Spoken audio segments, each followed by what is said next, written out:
the core values are embedded deeply in every single one of those programs. Our new associate orientation, right out of the gate, they hear about the importance of our values and which one they want to live the first 30 days of their new career.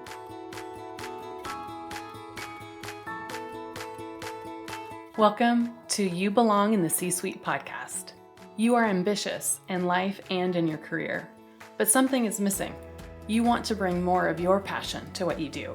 Because let's be honest, you pour a ton into your work, and it needs to mean more. I'm your host, Laura Eigel. I'm a mom, wife, PhD, coach, advocate, introvert, and indoor rowing fanatic. I'm passionate about living a life that's in line with my values. We'll give you the actionable tips and tools you need to lead with your values, make a difference, and have career success. The world needs more diversity and authenticity in the top jobs at organizations. Your leadership belongs there. You belong in the C-Suite.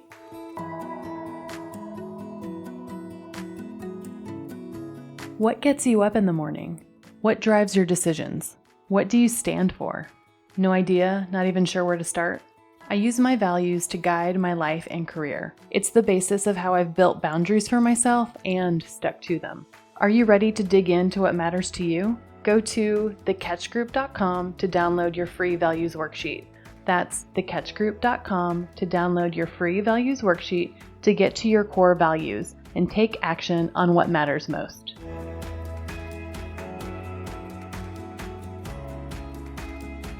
Welcome to this week's episode of the You Belong in the C-Suite podcast. This week, I'm excited to welcome Lisa Reynolds to the podcast. Lisa has been with Christus Health for over 26 years and is the Vice President of Change Management. Lisa leads the people side of organizational change, ensuring change can be embraced, adopted, and put into practice. Through creating awareness, involving those affected, and offering support, change management can ensure Christus models its core values while implementing change. Prior to this role, Lisa was the Vice President of Talent Management and held previous roles in organizational development, patient experience, and risk management. Lisa has a bachelor's degree in management from Regis University in Denver, Colorado, an MBA with a healthcare emphasis from Louisiana State University, Shreveport, and a doctorate of philosophy and leadership studies from Our Lady of the Lake University in San Antonio. Lisa is a professional certified coach through the International Coach Federation, certified change practitioner through ProSci, and holds several behavioral assessment certifications. Lisa's passion is being a development chemist who serves as a catalyst that assists others in discovering and unleashing their talents to discover their full potential. Lisa believes everyone has the power to manifest a positive emotional state and create their destiny. Lisa also enjoys running, dark chocolate, and laughing with colleagues, friends, and loved ones. I was introduced to Lisa through a mutual coaching colleague that wanted to connect us together based on the work Lisa is doing with values within their organization. And in our conversation, Lisa and I discussed her career journey, her core values, how her core values align to her organization's values. We also talked about company culture and how to roll out organizational change while keeping your individual and company values intact. We talked about the importance of role modeling organizational values and how team values can be a way to integrate your leadership style while still connecting to the organization's values. Throughout our conversation, Lisa gave tangible examples of how to live your values inside and outside of work.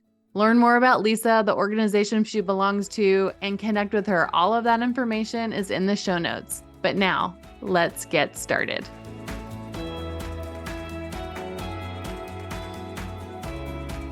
Well, I want to welcome you to the You Belong in the C-Suite podcast. Thank you so much for joining us today. Well, thank you, Laura. I really appreciate the invitation you extended to me.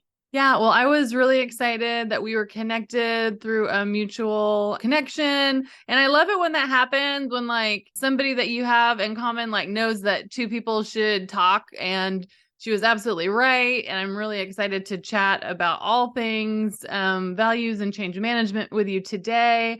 But before we get started, I'd love if you could Tell us a little bit more about yourself and like about your career journey. So I'm not a native Texan. I was born in Oregon and grew up in Washington. And my first year of college, I was majoring in accounting. I thought I wanted to be an accountant. But after that first year of college, I hated it, got married instead, and had a child at 20, very young, and then went back to school my whole life. But through my just learning in that career lattice, I got into a public library and did public relations for a while. And then I got into healthcare in Gillette, Wyoming at a county hospital, managing volunteers. And a CEO came and said, "Hey, would you lead our patient relations program?" I said, "Sure." And then after I said, "Sure," it's like, "Well, can you tell me what it is?" So I'm always jumping into new things, not really knowing what it is, but being willing. So I did that for 15 years at 3 different hospitals, 2 of which were Christus Health, where I am now. And through doing that, I found that my love in patient relations was coaching leaders on how to coach their team to deliver that great patient experience. So I moved from patient relations to HR in '04 in organizational development. And then that leader left, and I got that leadership role, the system director of OD. And then in 2014, we transformed HR like a lot of big organizations did. And I got to lead our talent management center of excellence for several years. And then 4 years ago, I was asked to start the change management center of excellence. And here we are 4 years later, and it's a wonderful job. And it feels like everything I was doing up until this role was getting me ready for this role. I was doing change. I just didn't know that's what it was called. Plus, I've had a ton of change in my personal life with all the moves and career changes. Well, thank you so much for sharing that story. I always love hearing how people got into what they're doing. And I also loved hearing that you called it a lattice as opposed to a ladder. Can you talk a little bit about that? So, I was a leader of a patient relations department when I was at our hospital in Beaumont, Texas. And then I really wanted to move to the leadership development space. So and instead of going in as a leader, I had to go in as an individual contributor, but I really knew I needed that to get to the career that I aspired to be in. So it's not always going straight up. We can go up and down and sideways. And it's just being willing to say, "I don't know all of this, but I'd love to learn if you're willing to give me the opportunity." Yeah, I love that. It's an interesting move. I did a similar kind of shift. I had a team and then I went into an individual contributor role. And it feels like, oh, it's not, I'm very achievement oriented too. And it almost felt like I knew I needed to do it, but it still felt hard. And it was more ego than anything, I think, now looking back. But It is. it was one of the best moves I ever made was that role. It was so fulfilling and it enabled me to do so many other things. But it's sometimes hard to make those decisions for the long term when in the short term it sometimes feels a little in conflict, but it's the right path. Right. And I love what you said about it. Our ego gets in the way. Cy Wakeman, who is a leadership guru I study, she always says your ego is not your amigo. And I love that. Oh, that is good. Yeah. Yeah, for sure.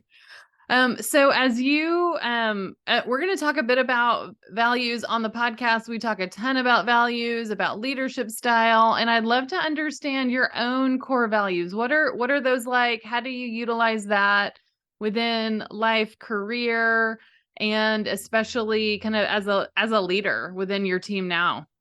Yeah, great question. I've done a lot of formal education around leadership studies, and then just read about the importance of being transformational leader instead of transactional.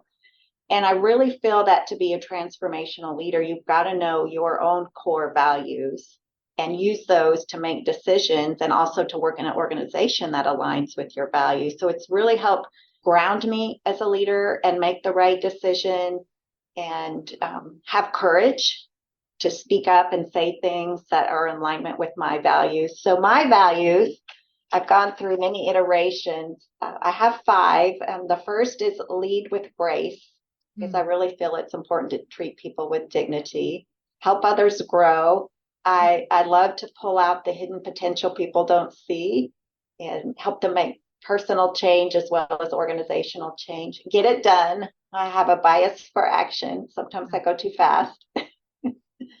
I'm nourished mind, body, and spirit because for in my early career, I thought the harder you worked, the more you would be appreciated. But really, we've got to have that balance and focus on ourselves so we can help others grow as well. And then the last one, courageously embrace challenge.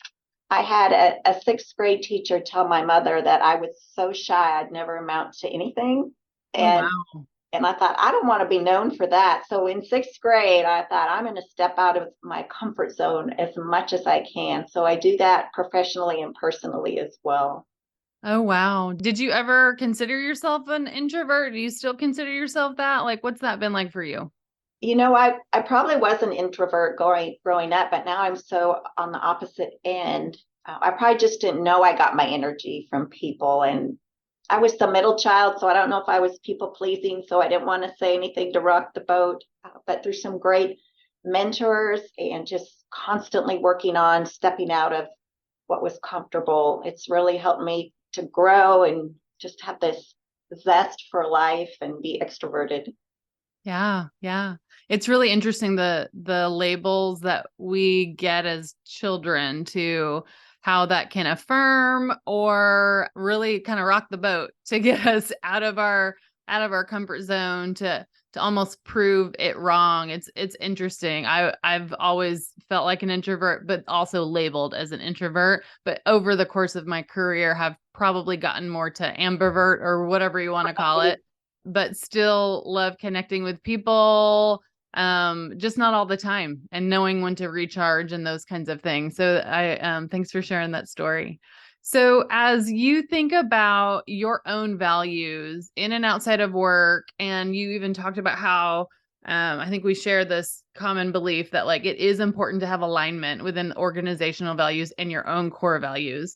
So tell me about how that shows up for you. How do your values overlap with the values of the organization you belong to and work within? So Krista's core values are dignity, integrity, compassion, excellence, and stewardship, probably similar to a lot of organizations. What really I really love about Krista's is our values are more than words on a wall. We talk about them. They're built into our programs. We recognize people around our values. We judge performance by our values. So it's not only on what you do, but how you do it. And, dignity is so aligned with leading with grace and excellence with getting things done. I've been here 26 years in June of this year, and it really is the values that keep me here and the people that live them every day. It's just so embedded in our culture. And I hear people that leave Christus say, I really wish I hadn't because there's something special about Christus. And I really believe it's our values driven culture. Yeah, and it's so interesting as I do this work with different organizations, the values-based work. It's so interesting just where companies are on kind of their culture and values kind of journeys. And I think companies think they're further than they are in general. I think you all absolutely are like so far advanced than so many other companies in terms of integrated values into like all kinds of systems. And we'll talk about some of those in a bit. But a lot of companies, when I go in and they're like, oh, yeah, we have core values, but they're exactly what you mentioned. They're words on walls or on badges or on screensavers. It's more about the marketing of them. And it's less about the living of them and the accountability of them, the incentivization of them. And so when you say, well, what does, collaboration mean? You get like, 12 different definitions of it. And people really aren't sure what the right one is. And so it's really interesting. I think people think they're doing a ton of work, but maybe they haven't really dug in and integrated some of these things like talent management, like rewards and recognition, like hiring practices, like leadership development into their values. And so this idea of living the values, do you feel like there is a consensus of when we are living our values versus if we are not living our values? Like, how does that show up in your culture, and how do you even teach people to do that within the system? I would say 2 years ago, I would answer it very differently that no, we don't have consensus what it means to demonstrate dignity or to foster stewardship. And we realized that during COVID, and we really felt like we needed to amplify and refuel our culture because everybody was feeling so burned out and just all the stress of COVID. And so the change management team, we partnered with our mission integration team to bring a group of people together virtually to share the stories of how we do live each of those five values out every day, and helped that group helped us we created it together, 3 behaviors that demonstrate how we live that value out. So there's a clear description behaviorally. So we have the value, the definition, and now 3 behaviors. Yeah.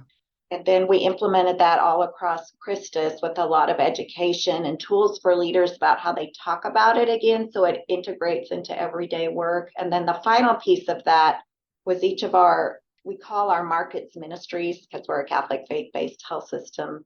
They implemented a recognition component where peers could nominate their peers for one of the core values and had to write how they demonstrate living those behaviors. And then with our 9 big regions, we selected top 5 for all of those. So we recognized 45 people with beautiful award and a swag bag.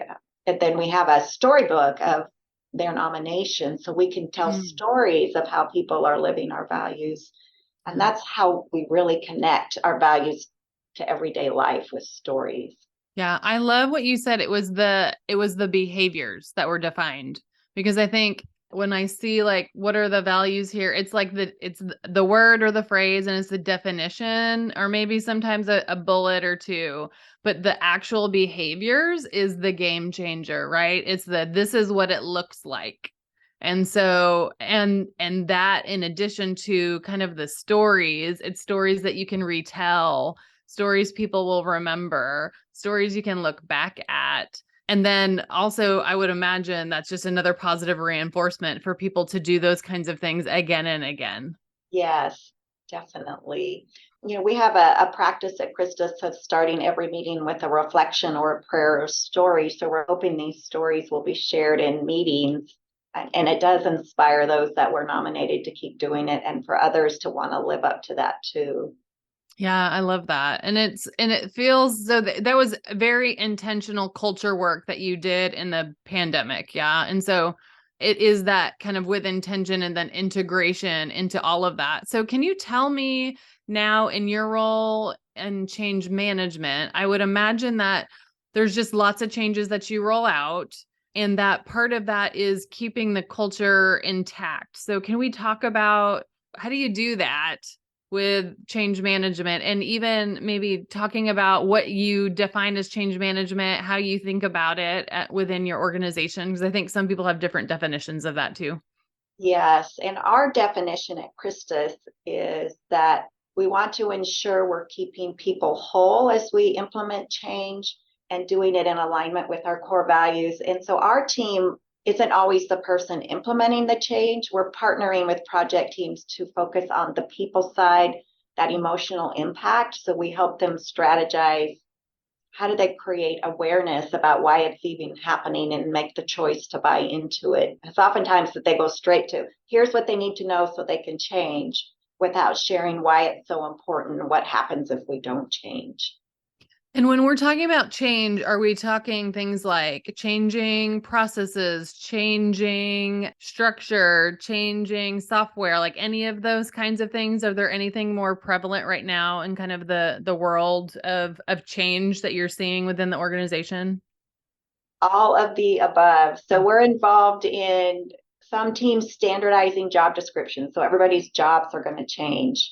So dealing just with that change. And then we're implementing Epic across most of Christus because all of our hospitals weren't on it yet, our electronic health record. So a big system implementation. It's with a hospital we acquired in New Mexico, and helping that hospital integrate into our culture and make sure that they feel whole through that change. Yeah, I love the idea of feeling whole through the change. And so can you tell us a couple of things that you like think about or implement within the team to keep somebody whole, and how does that kind of align with their core values and the company values as well? The first thing we always do is work with the executive sponsor of the change, because they really need to be the voice and out leading it. And we use a term that probably many of your listeners will know, ADKAR, which is the individual building blocks of change. So a person first has to become aware of why the change is happening, and not only what it is, but why. And then they need to know the benefits so they can create that desire. So if we can get the executive sponsor where the first time teams are hearing about it, they're hearing about it in a way that can help the change be more acceptable.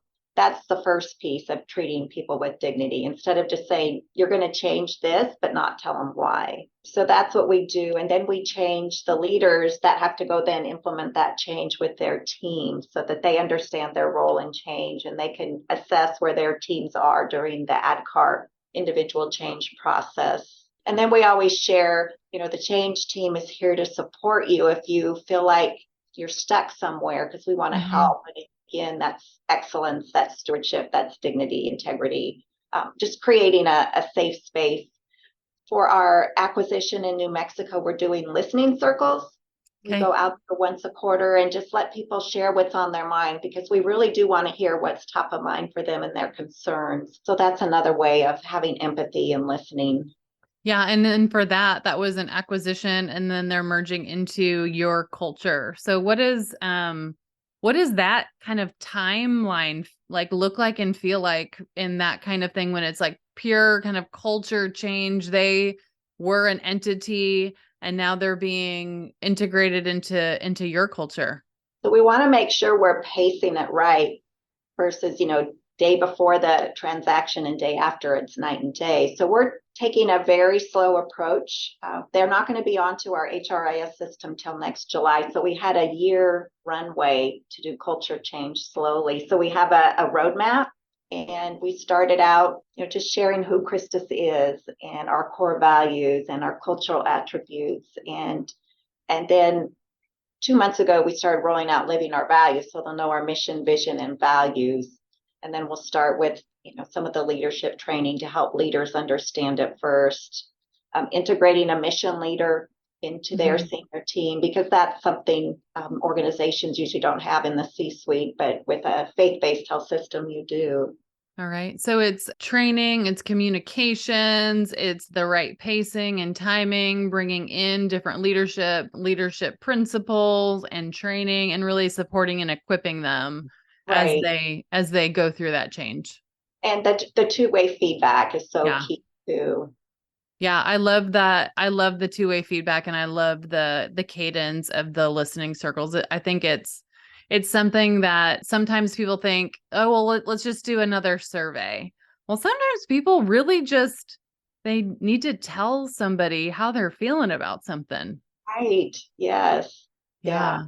And the power of that. Can you tell, just give us a sneak peek under the tent of what does that look like? Is that somebody from your team facilitates roundtable discussions, or what does that usually look like?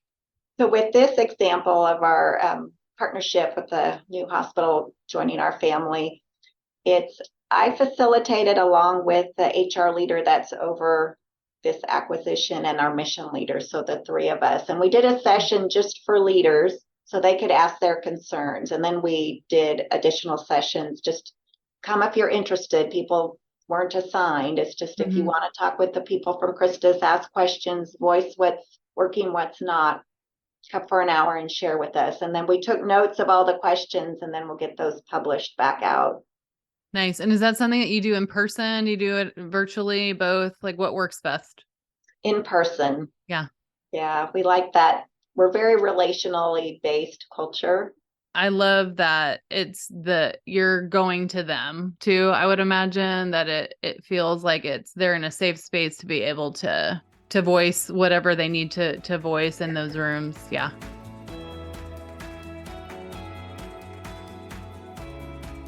My award-winning book, Values First: How Knowing Your Core Beliefs Can Get You the Life and Career You Want, is now available in audiobook.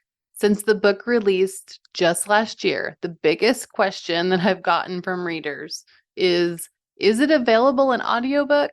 In this book, you'll get to hear my most pivotal career stories and some of the successes of my clients as you learn about the values first framework and how you can take action on your life and career. The audiobook is narrated by me, so if you love this podcast, you'll love the audiobook. Values First: How Knowing Your Core Beliefs Can Get You the Life and Career You Want is now available on Audible and iTunes.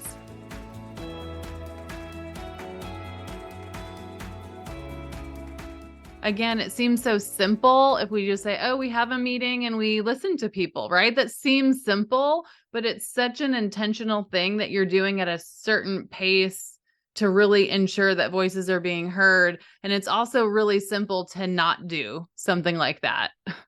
Yes. And we also were very intentional about, even though this is a year runway and, after the transaction happened, there's celebration and logo changes, things like that. But then if nothing happens till July, it's like, what's going on? So we want to keep them informed.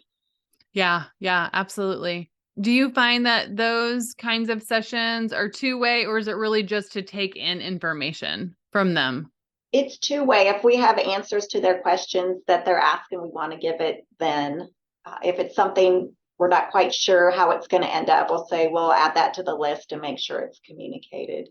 So you mentioned a little bit about the leadership training. And so what other kinds of things are you building capability in, and how do the values, are they interwoven into that as well?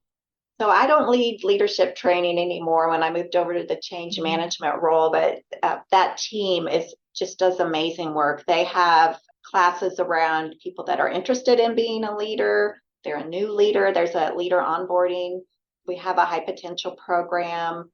We have ministry leadership formation, and that's led by our mission team.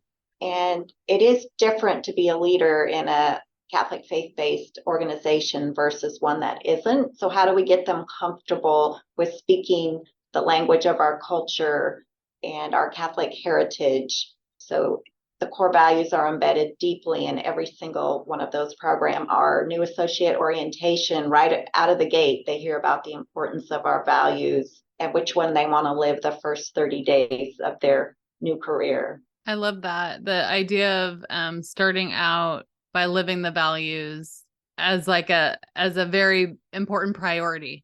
Yeah. Yes. And then we also have a values-based decision-making model. Our mission team with that ministry leadership formation makes sure leaders understand when they're making big, weighty decisions, they go through this discernment process and weighing the values against each other and what alternatives best align with our values. Yeah, I think that's so interesting because in coaching, I love using values as like a filter for decisions too, but often sometimes our values could potentially conflict with each other, or parts of it do. I know for myself, sometimes my get it done one is achievement. So sometimes that one gets in the way with some of the other stuff, right? I don't know if that's been your experience too, but similarly within organizations, like sometimes the values, one might make more sense depending on to lead with a little bit more, right? Right. To make a decision. And so I love that that's part of the how we make decisions here is by integrating values as well. And I have found, even just using that model for a small decision with me, when I think of what are all the different alternatives that I may not have thought about, and then looking which one aligns with our values really helps me stay in alignment with mine and the organizational values. Yeah, and it's such an interesting practice because I don't know about you, because if you I know from my own experience, if I put them front and center more often, then they're front and center more often. So I find that I'm making more of those decisions on the everyday kind of thing using values, and then when the big things do come up, it's a lot easier to go Yeah. through that because I've been using them a little bit more. When you say front and center, I keep my values right here in front of me on my bulletin board.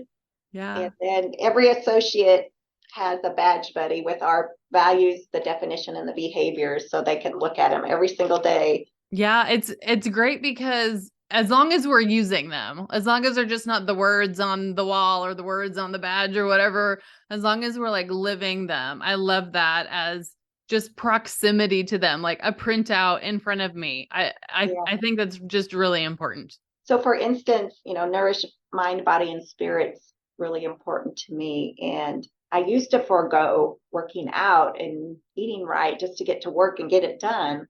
But now I know that I'm much more effective as a leader and getting my work done if I work out in the morning. So I block till 8:30 and don't come in till 8:30 so I can get my workout in. And my staff said they love that because it gives them permission to focus on themselves too. Oh my goodness. I could not have scripted that answer more for I love it so much. The whole idea of as a leader living your values, giving others permission to live theirs. I just resonate with that so much. This idea of modeling them. Yeah, I think often we don't think we can do a thing when we actually probably have more autonomy to do a thing. And seeing your leader do it and talk about it, like my calendar is blocked at 8:30 because I'm working out. That's important to me. yeah, What like the freedom that can give somebody else. yes. And, the leading with grace, I used to not want to ask a question because I thought, well, everybody else probably knows that when I was earlier in my career. And now I'll say things, and I've had my team say, that it's just so refreshing because I feel like I can ask anything now. So we really do have to model the behavior we want our teams to be living. Yeah, absolutely. And I think that's just another way to keep the culture. I think culture is it's all the things, the norms, the way we do things, the written unwritten rules, but the culture is often who we work with closest, right? Like Yeah, that's where we feel it the most, I think. yes. And that's again in a leadership role. I think it's kind of our obligation to live our values, which again, hopefully align with the organizations as well and show that those behaviors every day. And I think that's just what you said about we see that with who we work with closest. And it's so important to have a healthy culture on your team that aligns with the organization. And do you find that there are kind of separate team cultures that are still connected to organizational culture? This is what I'm working on right now. I'm working on my second book and it's all about creating a team culture that is aligned with your values as a leader but also connected to the organizations, but maybe it's a little bit different than the organizations because it might discern a couple of those behaviors a very specific way for your team, or it might focus on a couple of those values that are most important for your team right now and kind of how that works together. So I'm in this kind of literature right now and I'm thinking about it all the time. So I'd love to hear your perspective on this idea of team culture versus organizational culture. I definitely think there are team cultures, and within our system office here with Christus, I see different team cultures, but even out in our different ministries, Mhm. they're all connected, but they all have a different feel. Yeah. And it's, whoever's leading it sets the tone for the culture. And in my previous role in talent management, I would say are at the executive level, probably at frontline level too, people would be asked to leave more for not living culture than for the work they were doing. Mm. And we always hire people for their background and experience, but we need to get better at interviewing for their values and fit with the culture. I just did a podcast on how individuals and organizations can integrate values into interviews. And that's, I think, something that I'm getting a little bit more into with some companies that I consult with. And it's really interesting that it could be, I think some companies do it really well. And then it just is an easily missed opportunity to be able to, as a candidate, talk about values alignment, right? And how you lead and those kinds of things. But then as an organization, it's a really great way to show how we live our values and make sure there is organizational alignment by the questions that you ask, right? Yeah. And so, putting in behaviorally based interview questions that are aligned to the behaviors of your values, like, right, and into standard interview protocols, those kinds of things. I'm getting pretty specific, but I love doing that kind of thing. So do you see that you guys are moving towards more of those kinds of integrated processes, even at the front end of the employee, just kind of employee experience, candidate experience? Yes, and we're actually partnering with our talent acquisition team on a project they're calling OptaHire. We're starting to use an assessment now with everybody versus just leaders that will look at that. And then they're going to integrate a standard interview questions and even teaching leaders how to interview more effectively. So they're definitely looking at that, and values are a huge part of that. I love it. I love hearing all this kind of stuff. I think these are like the tangible examples that when we say living our values, like these are ways to integrate them into processes, into standard methodology, and then also teaching leaders how to do it and why. And again, it's in and of itself, that's a whole change management process of changing how we interview, changing how we hire, changing how we train, all of that kind of stuff. But it's just another way to say, hey, this is important here. So important. You're going to hear about it right at the beginning. Yeah, it really is the core of who we are as an organization.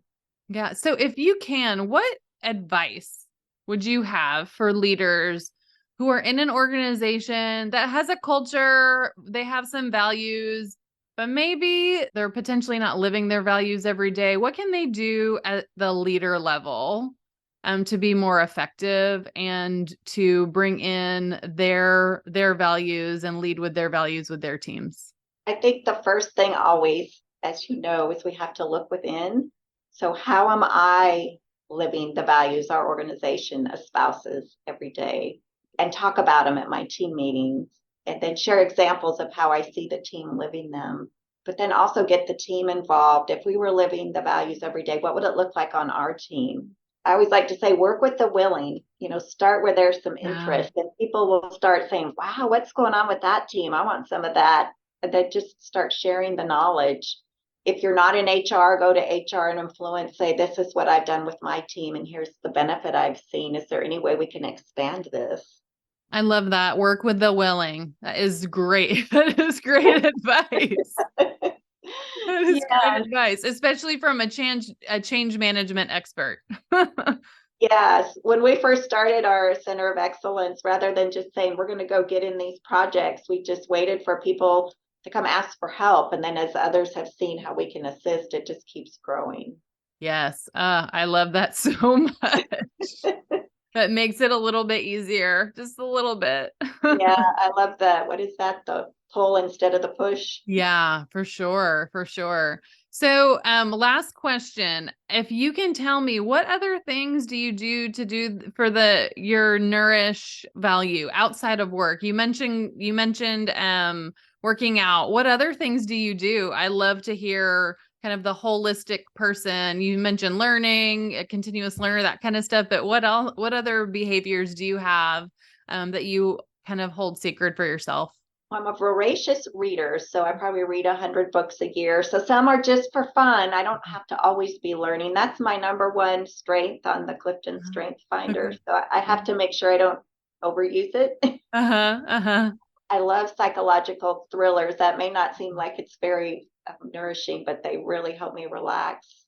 Hey, I am with you. I am a true crime podcast fan, and that helps me relax. And some people think that that is a little strange, but I love it. Oh, I love that I've met somebody that understands that. Yeah. I love to travel. I love beaches, so I go by myself once a year to Riviera Maya, and I just focus on me.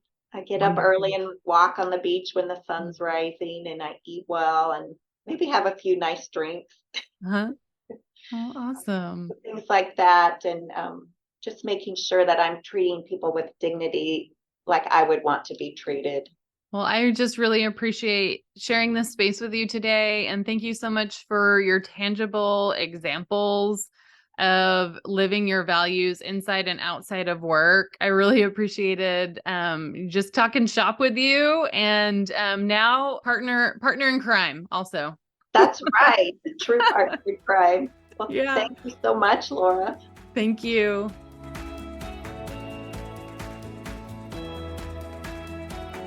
I want to thank you so much for listening to the You Belong in the C-Suite podcast. If you are enjoying this content, please remember to rate and review on Apple Podcasts. By leaving a review, you are helping others find this content. We will be featuring 5-star reviews on air in upcoming episodes. Editing and support for the podcast is done by S&E Podcast Management.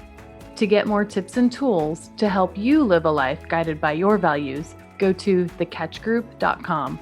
Keep your boundaries and take care.